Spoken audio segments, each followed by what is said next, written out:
Hello, people of the internet. Billy Bones here, checking in, tuning into the conversation. How's it going? Today I'd like to talk about electric engines and gas engines. It's what's been on my mind this afternoon. We'll start off with the electric car, the electric engine. It's a good thing, it's got plenty of ups, right? When you use it, there's no exhaust fumes going into the air. It doesn't make a whole lot of noise. It might make a kind of sound,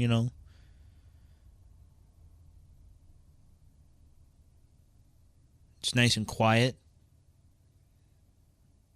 One of my former roommates told me when he would mow the lawn with his electric push mower, he'd have it plugged in, an extension cord running all the way to the house, and he'd say that he just pretends he's vacuuming the lawn. And the one time I did see him mowing the lawn, yeah, he was just vacuuming the lawn. It's kind of funny to see. You don't have to, for that, the plus side to the electric mower is just a switch. You pull the switch and the engine's running. You don't have to turn the crank, via a starter or a pull cord, right? It's just the engine's on or the engine's off. And then if you want variables, you can add a variable speed selector, but that's not available on the lawnmower.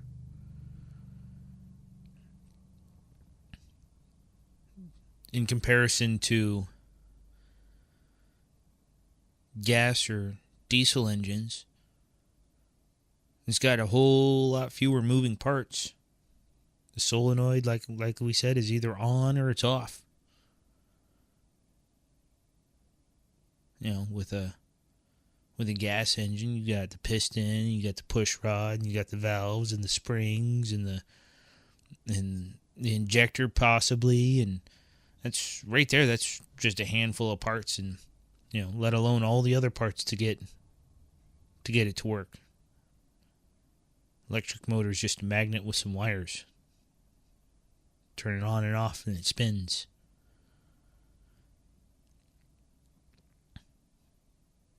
And with the lack of parts, definitely makes maintenance easier. You don't have to change the oil. You don't have to change the air filter. You don't have to make sure that there's old gas in the gas tank. All you gotta do is plug it in. And when it breaks, it could be just as simple as taking apart, for some of us, a car starter motor, which is pretty close to the same thing. It's just a high-powered magnet motor that engages gears to spin one thing, to spin another thing, and it's all through gear reduction to make, the small thing spin the big thing, which is under compression power. And maybe it just requires that the magnets get cleaned because you get too much corrosion buildup. It's wear and tear. It happens. It's what happens with anything that moves. Anything that moves will break down at one point or another. But what happens when something more complex breaks down? This is outside the warranty period. You get your 1 year warranty and you paid for the 2 year extended warranty, and now it's 3 years in, 4 years. I guess that would exceed the the 1+2 warranty. So we're at 4 years in with your electric push mower. And keep this simple, because cars are infinitely more complex, as we, I think as we all would agree. So we'll keep it at the push mower. What happens when a solenoid burns out? Right? Just some little teeny tiny thing inside the engine. Or is it even an engine? On the motherboard? The circuit board. We'll go with that. So a solenoid blows up on the circuit board.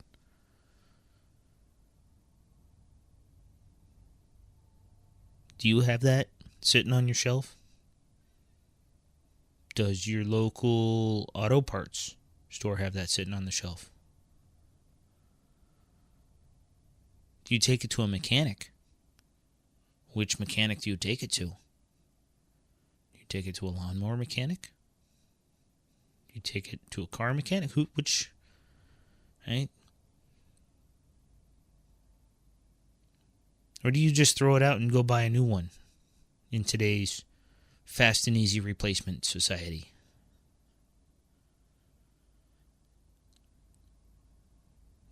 Things like that. Things like a lawnmower. You should be able to keep running, to keep on keeping on.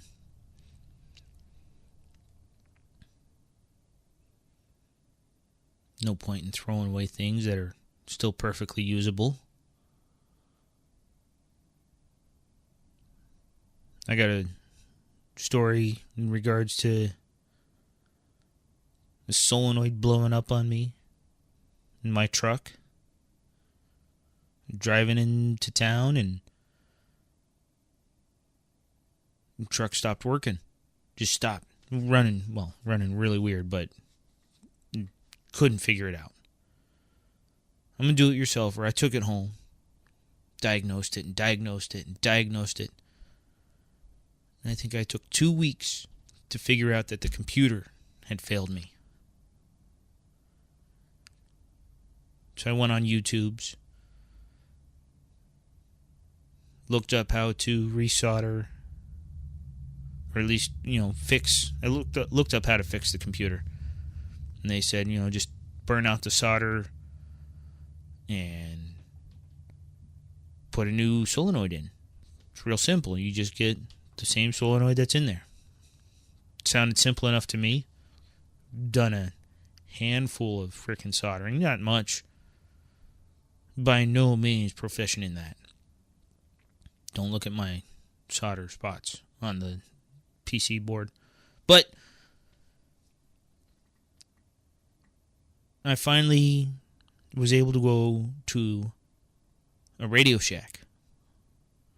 All the other Radio Shacks were closing down in the area. And I'm willing to bet that one's probably closed by now. They were taking all the excess stuff from all the other ones. And I'm sitting there going, these guys aren't out of business yet, but they're going to be out of business pretty quick. I like going to a store, purchasing something, keeping my fellow citizens employed. Some small business owner working. Even if it is a franchise, someone's got to run the store. But lo and behold, I bought the wrong one. Because I don't know what the heck I'm doing. So I went back and looked for more. And because of this going out of business crap, I ended up having to buy online the correct solenoids. So I'm already out 2 weeks just in diagnostics. Now I've got another week before my solenoids come. Maybe there were resistors. I don't know. It's electronic stuff. I'm surprised it's fixed. Either way, I got the correct ones in. put new solder on them, put it back together, and the truck runs beautifully. Very happy to say.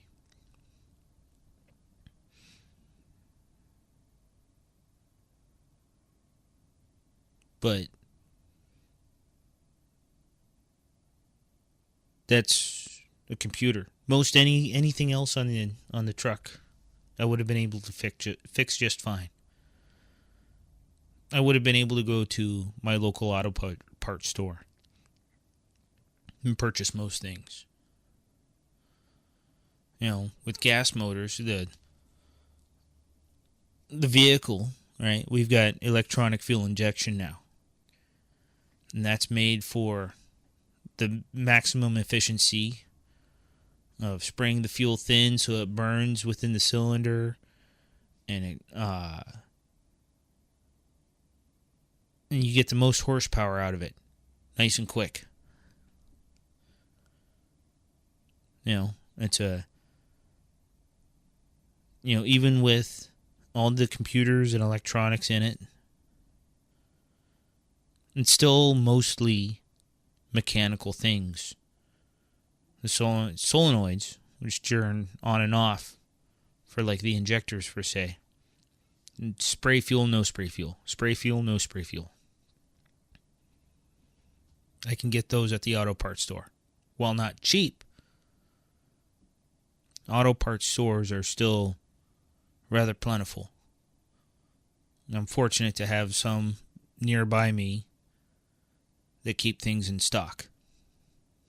But I understand everybody can't. Everybody can't fix their cars. Like I said, I'm a little bit more do-it-yourselfer. I'd like to save money from taking it to a shop.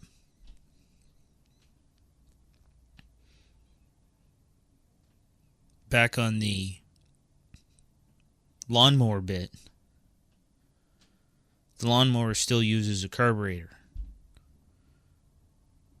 And I bought my lawnmower refurbished, but still pretty much brand new. It was at least the year prior model at the oldest. I bought that 6 years ago.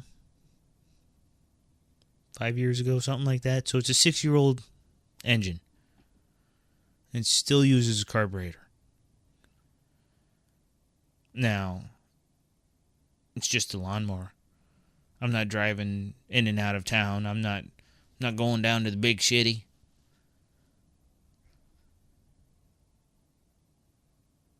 So, all the carburetor needs to do is be efficient enough to run the engine to produce the effects needed. If it's running too rich, right, it's not going to run right, and it's going to be bad for the engine. Runs too lean, it's not going to produce enough power. Still be bad for the engine. So it still needs to work within specifications. But my lawnmower, we'll call it 6 years old for conversation's sake, it doesn't have a throttle on it. I don't know, when I was growing up, lawnmowers, when you went to start them, you had to put it on the full throttle with the choke, so it would throw extra gas in there so it would start the engine. And then after you started it, you kick the throttle back, and then you'd go about mowing the lawn. This one, mine doesn't have that little throttle mechanism on it. It's one of these fancy, newfangled kind that has an automatic throttle. Automatically does it for you. And by automatically, it's run by a spring.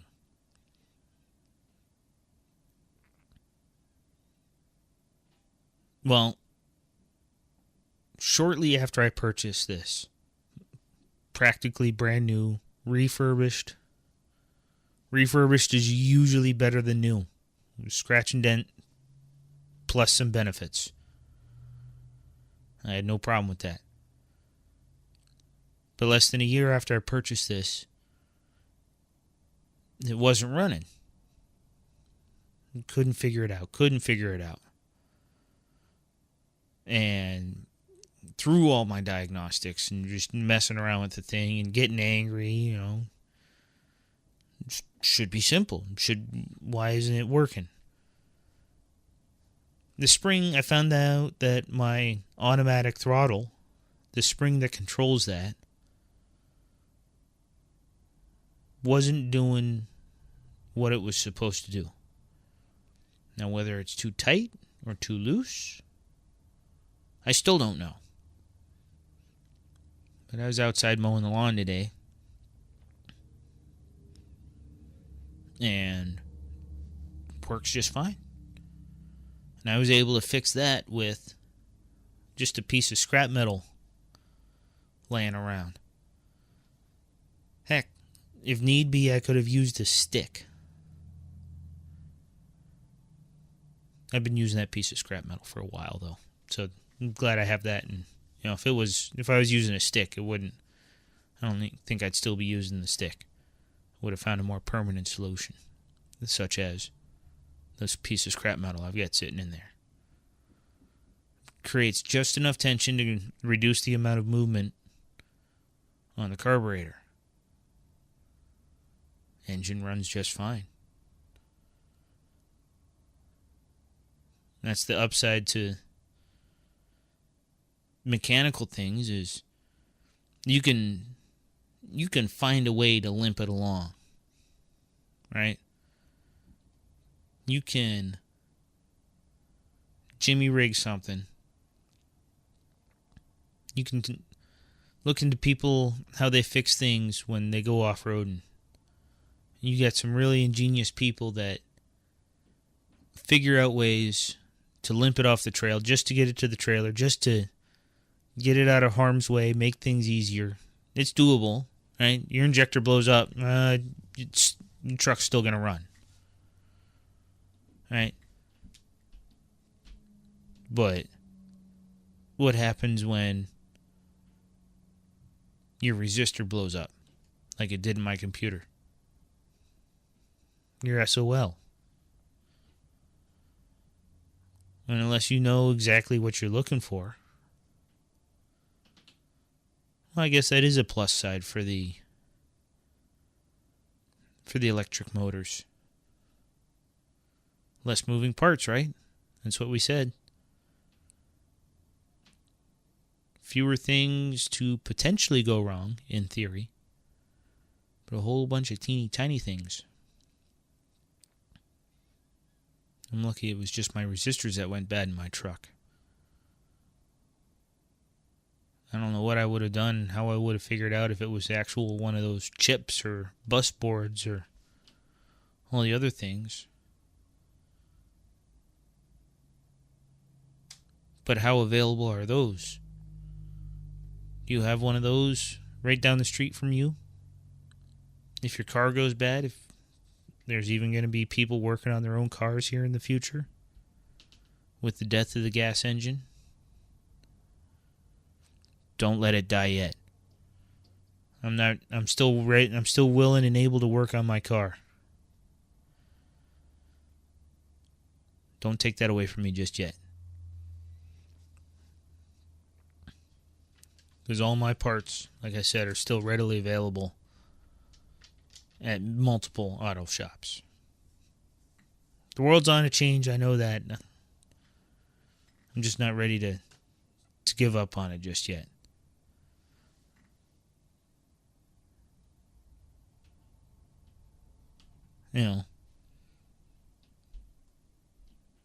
Maybe you'll be like I am. I've got extra oil filters for my car sitting around. So when the time comes for my oil change, all I got to do is go change out the oil or go buy oil. I don't have to wait for a oil filter. Or I've got something that's going to need to be fixed. I can preeminently purchase the thing that I know needs to be fixed. Right? It's still going to run just fine, but maintenance needs to happen. Anything that has moving parts will break down. so I can stock certain things, like tie rods or ball joints, your U-joints. How many solenoids are you going to... There's resistors, bus boards. How many of those are you going to keep in stock if you're going to work on your car? How many people will work on their car?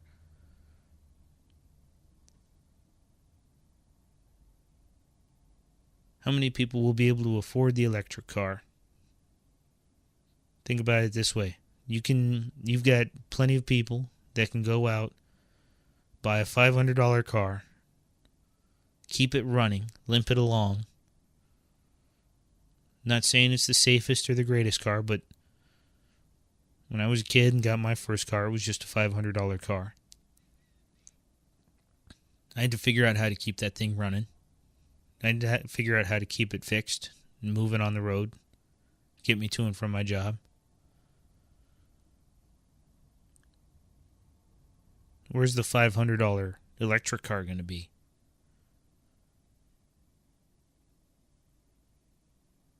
What happens when that breaks down? Is everybody going to be extremely proficient in bus boards and whatnot? Is Radio Shack even going to be a thought?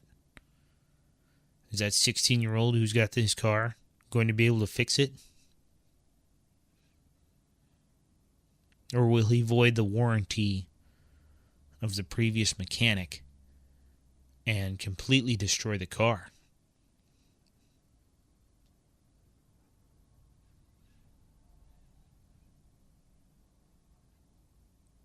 One of my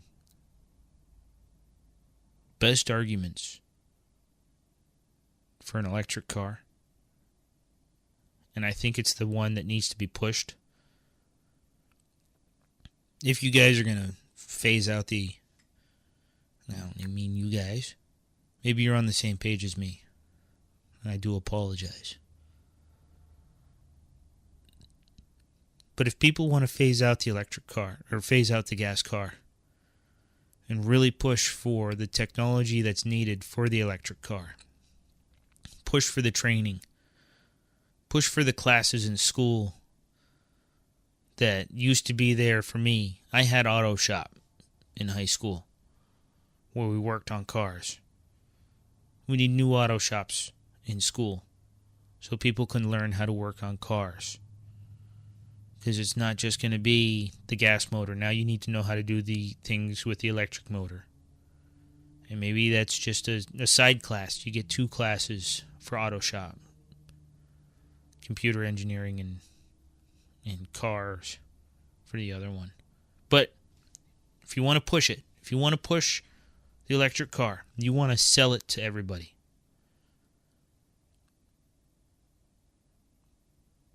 What's available in space? Can't guarantee gas. Can't guarantee oil. Right? You need those 2 things in a gas engine. But you can put solar panels on something. You can throw batteries in it. You can charge it. You can charge it on the asteroid. You can charge it on the moon. Right? As long as there's sunlight, right? You have power. We go back to fewer moving parts, easier maintenance. As long as, if you're sending stuff up in space, I would think you have a handful of extra parts available.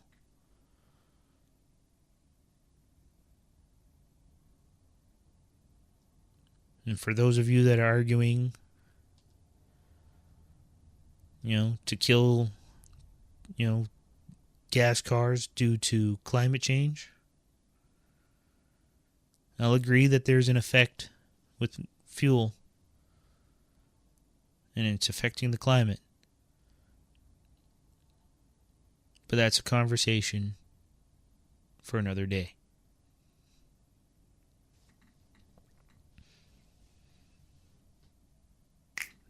I'd like to thank everybody for tuning in, for downloading this.